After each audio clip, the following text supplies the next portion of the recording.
الحين السؤال دكتور، أنا كله تعبان كله مرهق، أنا بسير باخذ إبرة فيتامينات عن طريق الوريد، ربيعي أو صديقي ياخذها بشكل شهري أو شهرين ويعطي مثلا طاقة وحيوية ونشاط.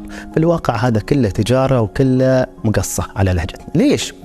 لأن الفيتامينات نوعين، في فيتامينات تهضم عن طريق الدهون فات سوليبل، في فيتامينات تهضم عن طريق السوائل أو الماء واتر سوليبل. يعني مثلا فيتامين د يهضم عن طريق الدهون، فيتامين بي يهضم عن طريق الماء، فيتامين سي يهضم عن طريق الماء. فأنت لما تاخذ إبرة فيتامينات عن طريق الوريد شو يصير؟ أنت قاعد تاخذ جرعات عالية من فيتامينات، مجموعة مالتي فيتامين تاخذها بالوريد. زين، إذا عندك نقص في الفيتامينات أنت راح تعوضها، لكن في فيتامينات وايدة أنت قاعد تاخذ مجموعة، واحد تعدل والباجين شو صار؟ كانوا طبيعيين زادوا عن الحد الطبيعي، صاروا اوفردوز، صاروا بشكل عالي.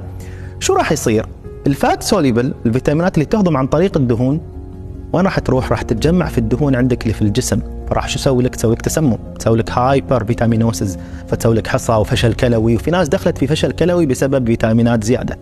زين، إذا واتر سوليبل الجسم راح ياخذ هالفيتامينات الزيادة وراح تظهر عن طريق البول، وبالتالي كثير من الناس لما ياخذ هاي الإبر يقول لك لون البول صار عندي أصفر بشكل كبير، وبالتالي أنت قاعد تخسر فلوسك على الفاضي. لا يوجد شيء اسمه فيتامينات عن طريق الوريد لتحسين النضارة أو البشرة أو لتحسين الطاقة أو التعب، هذه كلها أمور تجارية.